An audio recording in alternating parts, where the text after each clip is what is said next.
Assalamualaikum warahmatullahi wabarakatuh. Salam sejahtera, salam Malaysia Madani. Apa khabar tuan-tuan dan puan? Saya Syarul bin Hamzah. Saya Siti Nur Azrin Jakman. Ya, lagi sekali kita bertemu dalam program podcast Porak Santai SKB Rakyat Cakna Peniaga Vertika. Jadi banyak benda yang kita akan bincang pada topik kali ini, episod kali ini, Puan Azrin. Ya, tapi sebelum itulah kita lihat sekarang ni cuaca di luar sekarang ni semakin panas lah. Panas sekarang ni. Saya pun kalau Azrin dengar suara saya pun dah macam agak bertukar sikit. Dia punya bunyi tu dia disebabkan oleh itulah cuaca panas, batuk dan sebagainya lah. Kena banyakkan minum air. Kena banyak minum air sekarang ni. Begitu juga tuan-tuan perempuan di luar tu kena jaga kesihatan lah. Cuaca kalau saya baca semalam ni dalam surat khabar, dalam media sosial lah, dikatakan cuaca panas ni akan berterusan sehingga pertengahan tahun ini. Jadi that's why kita kena jaga, minum air banyak. Dan saya percayalah sekarang ni boleh kata setiap malam mungkin tidur dalam aircon, kipas memang 24 hours lah berjalan. Bahang sekarang ni bahang. Jadi tak apalah, itu dah jadi satu dah jadi lumrah lah cuaca kita di Malaysia ni. Panas. Ya. Anak-anak ni tak panas. Oi, panas menyerap dah. Ya, nak meletup lah Pak Haji. Tapi yang pentingnya di pihak kita tu kena jaga diri lah, jaga kesihatan keluarga kita. Jadi Azrin, apa yang kita akan bincang ataupun kita share dengan penonton pada episod kali ini? Tentunya Tuan, kita kalau menyebut pasal kawalan bekalan, kawalan bekalan, sebenarnya macam kita pernah sentuh sebelum ni, banyak angle yang kita kena tengok secara keseluruhan dalam pelaksanaan kawalan ni lah, kekuasaan. Ya, betul. So pada episod kali ni, salah satu lagi yang selalu kita laksanakan atau mungkin juga menjadi satu yang kita dah keluarkan lah, dah berlangsung dah kita dah laksanakan benda tu. Cuma kita nak sentuh lagi terperinci dalam episod kali sebagai ni. ulang kaji lah, ulang kaji. Mungkin orang di luar pernah dengar tetapi sama-sama tak faham dari segi perincian dia. Jadi hari ni kita bawa episod tajuk tu Tuan. Untuk penguasa kita di satu Malaysia ni, ini sebagai ulang kaji lah. Jadi kita sentiasa keluarkan arah-arah pengawal ni. Arah pengawal kita yang topik yang kita akan bincang pada hari ni, arah pengawal bekalan. Topik kita arahan pengawal bekalan. Arah pengawal bekalan. Saya dah tersebut awal dah. Jadi topik kita pada kali ini, episod kali ini adalah tentang arah pengawal bekalan. Jadi bila sebut arah pengawal bekalan tu memanglah sinonim dengan kami ni di seksyen kawalan bekalan ni. Jadi kita lihatlah apa yang dikatakan arah pengawal bekalan ni. Mungkin kepada penonton-penonton yang pertama kali mendengar arah pengawal bekalan ni, jadi boleh bersama kami lah untuk mendengar lebih lanjut apa yang dikatakan sebagai arahan pengawal bekalan ni. Tapi untuk penguasa KPDN ni, dia orang dah sedia maklum lah. Tapi macam saya sebut tadi, sebagai ulang kaji. Ulang kaji. Menariknya Tuan, kenapa saya rasa tajuk ni penting untuk kita bincangkan atau kita borakkan dalam episod kali ni, sebab akhir-akhir ni perkataan ataupun perkara-perkara yang berkaitan dengan arah pengawal bekalan ni dah menjadi semakin popular di kalangan mana-mana bahagian bukan saja penguasa tapi lain bahagian yang turut berperanan dalam tugasan ni lah. Macam selalu bahagian sahabat kita ni adalah bahagian subsidi bekalan lah di Kementerian Perdagangan Dalam Negeri dan Keluasan Hidup.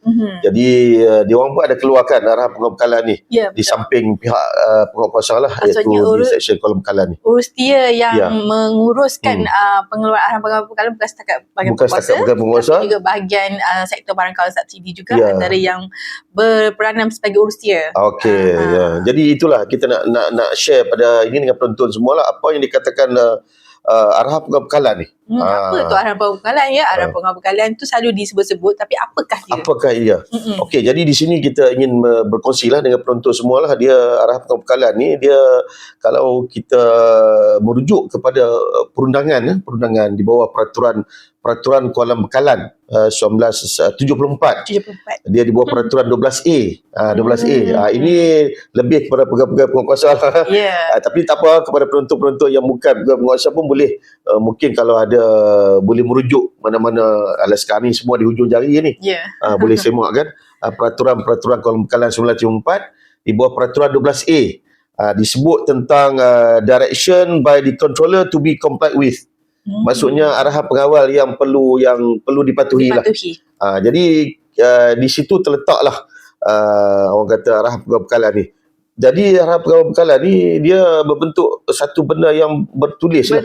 Arahan yang berbentuk bertulis lah. Yang kita akan keluarkan secara bertulis kepada, nanti kita akan kongsi pihak mana yang kita keluarkan arahan tersebut. Tapi yang perlu kita maklumkan di sini, arahan ni kita keluarkan secara bertulis ya, dan diedarkan kepada pihak-pihak yang kita akan sebutkan nanti.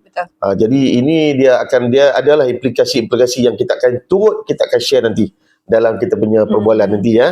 Tadi tuan sebut arahan yang perlu dipatuhi. So, siapakah yang perlu mematuhi arahan pengawal? Siapa yang perlu patuhi? Jadi sekarang ni kalau yang pihak yang perlu patuhi adalah pemegang lesen lah. Pemegang lesen lah. Barang kalam jadual sama ada di peringkat pengilang, pemborong dan peruncit. Ini adalah kumpulan yang perlu mematuhi arahan pengawal bekalan ni.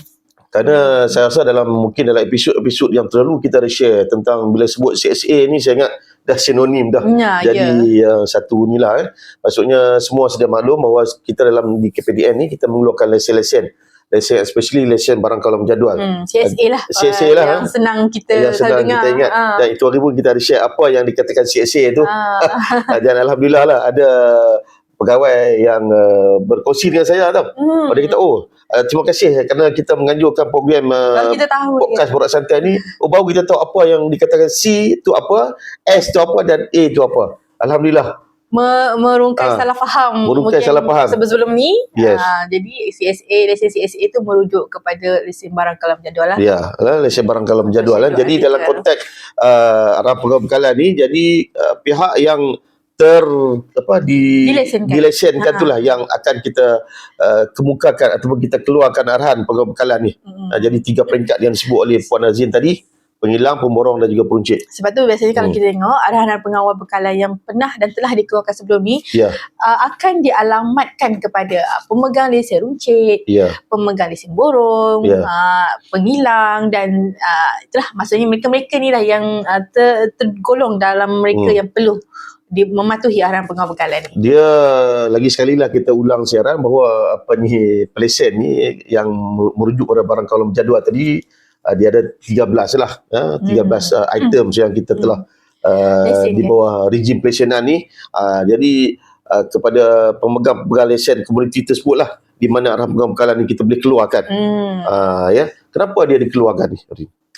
Okey, biasanya kalau kita tengok yang pernah dikeluarkan lah, arahan pengawal bekalan ni dikeluarkan apabila kelazimannya ada berlakunya isu-isu tertentu yang mana perlu juga dikawal dari aspek perundangan. Tetapi apabila isu-isu itu tidak disebut daripada mana-mana peruntukan sedia ada, sama ada dalam akta, peraturan, syarat, syarat yang lesen contohnya, maka ketua pengawal bekalan boleh mengeluarkan satu arahan lain di bawah Percuk Kuasa 12A ni.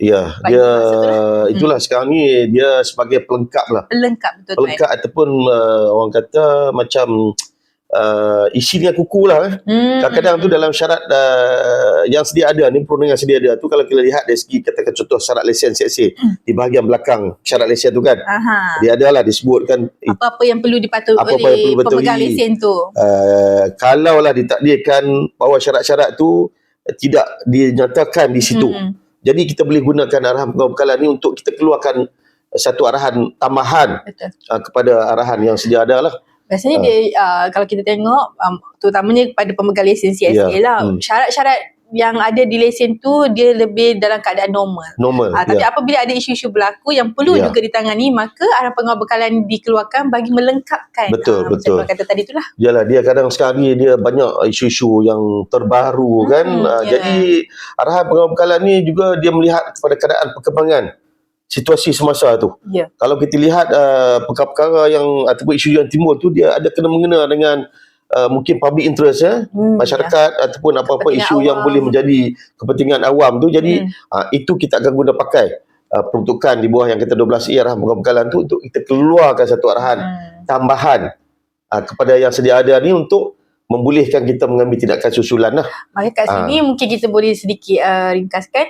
Dia arah pengawal bekalan ni keluar bukan sepanjang masa, Betul. tetapi apabila berlakunya isu-isu yang dirasakan perlu untuk ditangani dari segi perorangan, tetapi tak ada dalam ni.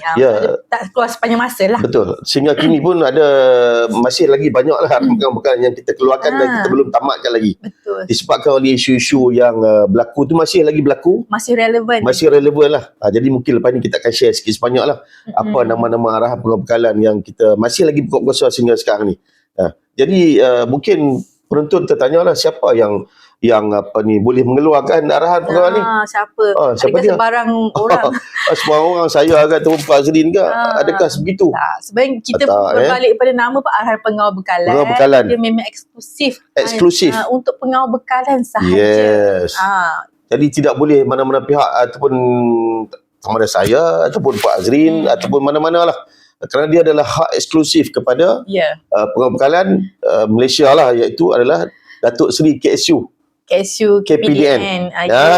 Jadi pihak-pihak lain yang bukan pengawal bekalan ni ataupun bukan KSU tak boleh lah. Tak boleh. Kalau keluar tak valid pula tu. Tak valid. Jadi kena ingat itu kepada pegawai penguasa mungkin tiba-tiba katakan ada sebuah negeri itu tiba-tiba dia keluarkan sendiri arahan pegawai bekalan, itu tidak sah. Tidak valid ya. Sebab setakat ni bukan setakat dalam nama hanya ada satu je pengawal bekalan. Ada satu je pengawal bekalan. Satu je pengawal bekalan. Jadi dia bukan hak eksklusif. Ya, betul. Kepada Datuk Seri KSU KPDN lah. Jadi jangan memandai-mandai. Memang kita faham benda satu mungkin isu-isu yang berlaku di negeri ataupun di mana-mana kawasan. Tapi benda tu boleh dipanjangkan kepada kami di pejabat untuk kita merujuk pada pihak atasan sama ada keperluan tak untuk kita keluarkan arah pengawal bekalan tadi. Betul. Jangan pandai-pandai keluar sendiri. Ya. Sebab tu kita kata dia implikasi perundangan. Kerana dia ada implikasi perundangan. Walaupun kita dengar arahan bertulis. Tapi sebenarnya dia pun ada implikasi perundangan. Ada impaknya selepas tu. Yes. Kalau dikeluarkan sekiranya dia tidak sah, dia akan memberi kesan yang selepas tu. Yes. Jadi sebab tu kita kena berhati-hati dan kena dengan isu. Jangan nanti kena saman nanti. Jangan. Jadi paling penting perlu tuan kita kena tekankan di sini. Kita kena tekankan di sini. Jadi kita tak naklah berlaku nanti salah pengeluaran tu. Memang niat tu baik, tetapi matlamat tak menghalalkan cara. Betul. Jadi kita kena ingatlah. Satu lagi dari aspek implikasi perundangan juga adalah jika kita ataupun pihak-pihak yang telah diarahkan ataupun menerima arahan pengawal bekalan itu melanggar arahan pengawal bekalan itu, apakah implikasi dari perundangan? Kita boleh ambil tindakan sebenarnya. Kita boleh ambil tindakan. Kalau katakan pihak yang kita keluarkan arahan tu, tiba-tiba dia melanggar. Contohlah yang kita boleh sebut di sini macam arahan pengawal bekalan berkenaan dengan penjualan minyak masak paket 1 kilogram. 1 kilogram hanya 3 paket. Yang ni kita alamatkan kepada peruncit. Jadi maksudnya mana-mana peruncit yang melanggar ataupun yang menjual lebih daripada 3 paket tadi ni, itu dianggap melanggar dan kita boleh ambil tindakan lah di bawah peraturan Kawalan Bekalan 1974 tadi ni. Jadi itu dia punya implikasi perundangan dia. Maksudnya tuan kat sini walaupun namanya arahan pengawal bekalan tetapi dia punya pemberat itu sebenarnya kesan dia, impaknya itu sama je beratnya dengan jika melanggar mana-mana peruntukan lain di bawah Akta Kawalan mana-mana peruntukan section di bawah Akta Kawalan Bekalan ataupun di bawah peraturan dia, ini pun sama lah. Jadi mana-mana pihak yang pelesen lah, dikata pelesen yang telah pun menerima arahan pengawal bekalan daripada KPDN sebelum ni, jangan mengambil mudah lah. Jangan mengambil mudah. Dan itu adalah salah satu penguasaan perundangan yang sama je dan kita pun sebenarnya kalau ikut statistik kita pun dah banyak tindakan-tindakan yang kita ambil disebabkan oleh pelanggaran arahan pengawal bekalan ni. Jadi jangan memandang enteng benda ni sebenarnya. Dan begitu juga kepada penguasa kita boleh menggunakan peruntukan ini sebagai pelengkap ataupun menambahlah kepada elemen tindakan yang kita boleh laksanakan di negeri dan juga di cawangan lah. Jadi semenjak bila ni kita keluarkan arahan pengawal bekalan ni? Dah lama sebenarnya. Bukan benda baru lah. Bukan benda baru sebenarnya arahan pengawal bekalan ni. Dia macam kita sebut di awal tadi kan, dia di bawah punca kuasa 12A. peraturan 12A, peraturan-peraturan Kuala Bekalan 1974. 74. 74 ni dah lama dah. Sebenarnya dah ada dah peruntukan tu Cuma sebenarnya. mungkin sekarang ni baru orang Yes. lebih prihatin nak tahu apa peraturan 12A, Pengawal Bekalan. Mungkin sebelum tak perasan dulu pun, ni mungkin isu-isu taklah apa orang kata seserius sekarang ni. Macam sekarang ni pun orang kata banyak isu-isu yang berlaku sekarang ni, isu macam contoh apa yang katakan pembelian oleh rakyat asing, kenderaan rakyat asing di stesen minyak membeli petrol. Jadi that's why memahami dan juga apa ni merasai denyut nadi rakyat kita lah. Jadi that's why KPDN kita keluarkan satu arahan pengawal bekalan kepada semua stesen minyak di seluruh Malaysia lah. Supaya tidak membenarkan penjualan minyak lah, RON 95 diesel kepada rakyat asing, kenderaan yang bernambah pendaftaran asing. Encik, kita boleh kongsikan sedikit lagi Tuan. Maksudnya di bawah arahan pengawal bekalan untuk stesen minyak ni, yang terbaru ni kita keluarkan, kita ada bagi sedikit radius lah, kawasan. Kita ada kawasan radius. Maksudnya yang mana bersepadan dengan negara Thailand, Singapura, Indonesia dan Brunei. Dia punya kawalan tu peraturan 95 of course lah tak boleh satu Malaysia diesel pun tidak boleh 20 liter, tapi luar daripada radius tu, jarak tu dia benarkanlah dengan anggapan dia memang guna untuk menggerakkan kenderaan. Kita pun tak nak lah ini kadang membebitkan hubungan bilateral kedua-dua negara. Kadang mungkin ramai pelancong-pelancong warga asing yang datang ke Malaysia bawa kenderaan, contoh pelancong Singapura kan, contoh dia datang. Tapi kalau dia nak pergi sepanjang daripada Johor ke Perlis tu, ialah melebihi daripada radius 50, so dia boleh isi lah. Tapi 95 tak boleh lah. Tapi dia kena isi 97 lah. Sebab ada pilihan RON 97 di stesen-stesen minyak di kebanyakan. Jadi balik pada isu pokoknya, kenapa kita keluarkan disebabkan oleh isu ni telah dibawa ke pengetahuan kita oleh rakyat. Jadi kita cakna dengan isu yang berlaku ni kerana elemen subsidi tu. Minyak petrol diesel ni ada elemen subsidi, kecuali 97 lah, minyak RON 97 tu tidak ada subsidi. Jadi kita menjagalah isu subsidi ni supaya tidak jatuh pada tangan pihak-pihak yang mungkin especially warga asing atau pihak-pihak yang mungkin nak menyeleweng kan. Jadi that's why kenapa kita keluarkan arahan pengawal bekalan ni. Ini maksudnya isu kawalan ke atas barang kawalan subsidi ni mungkin lebih dekat lah untuk pengetahuan rakyat biasa lah kan. Bagaimana mereka apabila pergi ke kedai runcit, pergi stesen minyak, paparan-paparan arahan pengawal bekalan tu mungkin mereka dah boleh nampak yang dekat. Tapi sebenarnya itu lebih kepada konteks nak kawal barang kawalan subsidi supaya dapat dinikmati oleh rakyat negara kita. Macam contoh di stesen minyak pun memang ada dipelekat stiker-stiker tu. Stiker bahawa dilarang menjual apa ni kepada kenderaan warga asing. Jadi kita boleh lihat benda tu. Dan sekarang ni pun saya nampak dalam viral-viral yang berlaku pun, kita dah nampak bahawa rakyat kita memang dah cakna. Dan diorang pun bila ternampak kenderaan warga asing bernambah pendaftaran asing di stesen minyak tu mengisi RON 95, diorang terus lapor. Ini satu perkembangan yang bagus. Dan kita terima kasih kepada arahan pengawal bekalan ni. Jadi maksudnya rakyat kita semakin cakna dengan apa yang berlaku ni. Alhamdulillah lah. Jadi benda ni, arahan pengawal bekalan ni dia berterusan lah. Maksudnya kita akan tengok apa lagi. Ini yang kita katakan macam tuan kata dia melibatkan kepentingan awam. Apabila kepentingan awam tu melibatkan barang-barang subsidi, maka arahan pengawal bekalan tu perlu dikeluarkan dan bagaimana, dan itulah bila masa arahan pengawal bekalan itu dikeluarkan. Tapi mungkin kita bertekankan juga kat sini tuan, bukan hanya berkaitan dengan barang subsidi. Tapi kalau barang kawalan yang tidak bersubsidi juga, jika dirasakan perlu untuk dikeluarkan arahan pengawal bekalan, mungkin untuk memastikan keberadaan produksi barang-barang kawalan itu tidak terjejas, maka arahan pengawal bekalan pun boleh juga dikeluarkan. Jadi dia tak terikat kepada ni. Jadi itulah yang kita sebut di awal tadi. Kalau kita rasa benda tu perlu, ada keperluan berdasarkan keadaan semasa tu, kita boleh usulkan. Kita boleh usulkan kepada pihak pengurusan tertinggi, khasnya kepada Datuk Seri KSU sebagai pegawai untuk kita keluarkan satu arahan. Jadi supaya membolehkan kita mengambil tindakan yang lebih orang kata serius terhadap apa yang berlaku, dan mungkin kepada mana-mana pihak yang melanggar perundangan tersebut, kita boleh tindakan perundangan. Jadi dengan ada tindakan perundangan ni kadang-kadang boleh menyebabkan orang lebih bersikap cermat lah, berhati-hati. Jadi alhamdulillah lah, impak daripada apa yang kita buat ni nampak ada kesannya. Ya, walaupun bukan 100% tapi maksudnya ada impak. Orang kata dari segi pematuhan pengusaha-pengusaha atau pemegang-pemegang di sini ada. Nampak lebih kesan di sini. Dan dia orang pun kalau tak faham dia orang akan bertanya kepada kami. Jadi itu yang kita nak sebenarnya dalam melaksanakan tindakan undang-undang ni, supaya semua pihak dapat. Kita pun macam di KPDN ni kita menjaga pengguna dan juga menjaga pihak industri. Jadi that's why kami ni tengah-tengah. Jadi that's why kita kena balancekan benda tu. Jadi jangan bimbang lah. Macam pihak peniaga boleh tahu, ini KPDN ada keluar. Bukan, dia sebenarnya kami menjaga ke semua pihak.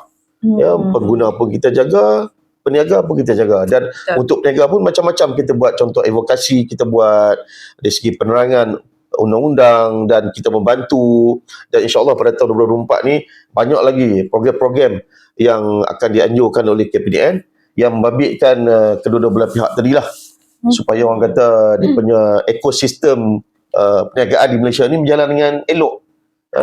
Harmoni. Dia bukan arahan pembekalan ni bukan nak menyusahkan. Tak menyusahkan, tapi sebenarnya dia macam kita tekankan tadi tuan, dia lebih kepada kita nak memberi fokus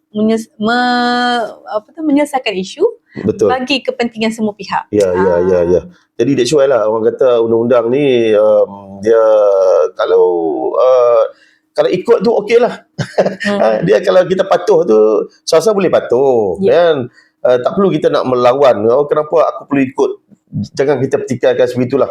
Kerana kami ni mengambil kira majority. Kita melihat semua aspek. Jadi barulah kita akan keluarkan.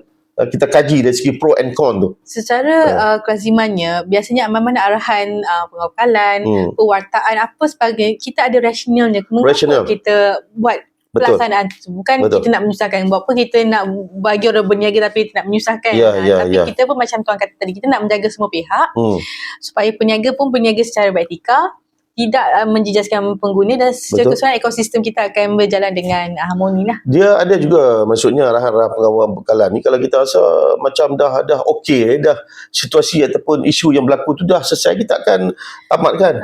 Boleh dibatalkan. Boleh dibatalkan. Jadi itu jangan bimbang lah. Maksudnya dia bukan dia akan berterusan. Kalau kita rasa keadaan dah pulih, keadaan dah okey, so kita boleh tamatkan. Benda ni kita akan usulkan semula kepada pihak pengurusan tinggi dan kita boleh tamatkan. Jadi dia jangan bimbang lah. Dia bukan selagi ada bulan bintang ni, benda tu dia akan ni. Bukan. Tapi sehingga kini masih lagi ada lah arah-arah pengawakalan macam kita sebut. Kita bagi contoh tadi yang minyak masak tadi ni, tak membenarkan peruncit menjual lebih daripada 3 paket. Itu masih lagi berjalan. Mungkin kita boleh sentuh arahan pengawal bekalan yang berkaitan jualan peruncit ni sebenarnya memastikan semua pengguna dapat membeli bekalan. Itu sebenarnya objektif ataupun tujuan kenapa arahan tu dikeluarkan. Bukannya kita nak sekat penjualan, tak. Sebab kita tahu minyak masak paket ni dia ada kota yang dikeluarkan secara bulanan. Jadi bila kita tidak keluarkan arahan tu, kita takut ada pihak-pihak yang menyalahguna membeli sewenang-wenang. Yalah, dia membeli kadang tu dia bawa troli kan, dia pergi ke mana-mana, contoh pasar raya, dia beli dengan kuantiti yang banyak katakan contoh kan, ataupun dia pergi ini dia beli berkotak-kotak. Jadi apakah terjadi dengan pihak-pihak yang mungkin yang datang lambat, yang datang lewat mungkin. Jadi kita tak nak sebegitulah. Kalau kita bagi peruncit pula yang kawal, mereka pula tak ada kuasa, takut pula berlaku insiden-insiden yang tidak diingini. Maka kita menggunakan punca kuasa yang sebenar bagi memastikan semua orang dapat bekalan yang perlu untuk mereka lah. Dan kita pun ucapkan ribuan terima kasih juga kepada pihak-pihak peruncit yang kita adalah, saya tak nak sebut lah. Kita nampak dia melaksanakan kawalan dalaman. Dia ada inisiatif lah. Itu terima kasih kepada pihak yang berkenaan yang melaksanakan orang kata kawalan dalaman tu, bagi memastikan contoh minyak masak tadi dapat dibeli oleh orang ramai dengan had yang kita telah tetapkan tu. Jadi alhamdulillah benda tu kan. Jadi tak perlu tunggu KPDN mengambil tindakan. Jadi maksudnya peniaga pun boleh melaksanakan kawalan dalaman. Itu juga arahan pengawal yang membabitkan stesen minyak ni. Jadi kita pun ucapkan ribuan terima kasih kepada pihak operator-operator dealer-dealer yang stesen minyak ni yang telah mengambil langkah-langkah Malah sejak mungkin saya pasal secara individu lah, sejak kita keluarkan arahan pengawal berkala yang terkini tahun 2022, sebenarnya arahan pengawal berkala untuk stesen minyak ni itu bukan yang terbaru. Bukan terbaru. Dia kita kemas kini rentetan daripada sebelum ni pernah juga. Dah ada. Kita tengok kesesuaian dengan yang keadaan semasa kita perbarui. Betul. Dan yang maksud saya tuan tadi, selepas kita keluarkan pada Jun 2022 tu, banyak kerjasama dan juga inisiatif pengusaha stesen minyak ni untuk buat pelbagai kaedah bagi memastikan arahan pengawal bekalan tu dapat dipatuhi dengan sepenuhnya. Kita tak tetaplah, kita tak sebenarnya Puan Azri, kita tak tetapkan bagaimana kaedah itulah. Kita serah kepada kebijaksanaan pihak dealer, pihak operator stesen minyak ni ataupun pihak syarikat minyak yang terbabit untuk macam mana nak buat di stesen minyak tu untuk nak memastikan supaya tidak berlaku pembelian oleh kenderaan berdaftaran asing tadi. Contoh, ada yang setengah tu dia letak CCTV, orang pekerja yang bertugas bagi setiap tempat tu, jadi boleh memantau benda tu. Jadi itu yang memang kita galakkan lah, supaya benda tu di pihak sana pun membantu kita. Maksudnya langkah-langkah pencegahan yang mereka laksanakan tu kita sangat mengalu-alukan. Kita sangat mengalukan lah. Ini merupakan satu inisiatif yang baik, hasil daripada apa yang kita laksanakan dari segi arahan pengawal bekalan ni. Ini yang kita harapkan lah, supaya jangan menyerahkan bulat-bulat kepada penguasa KPDN untuk melaksanakan tindakan. Jadi kita boleh mengambil tindakan, tetapi sebaik-baiknya benda tu diusahakan dulu oleh pihak-pihak terbabit yang terkesan dengan orang kata arahan pengawal bekalan ni, supaya berbalik kepada orang kata dia punya ekosistem perniagaan tu dia berjalan cantik.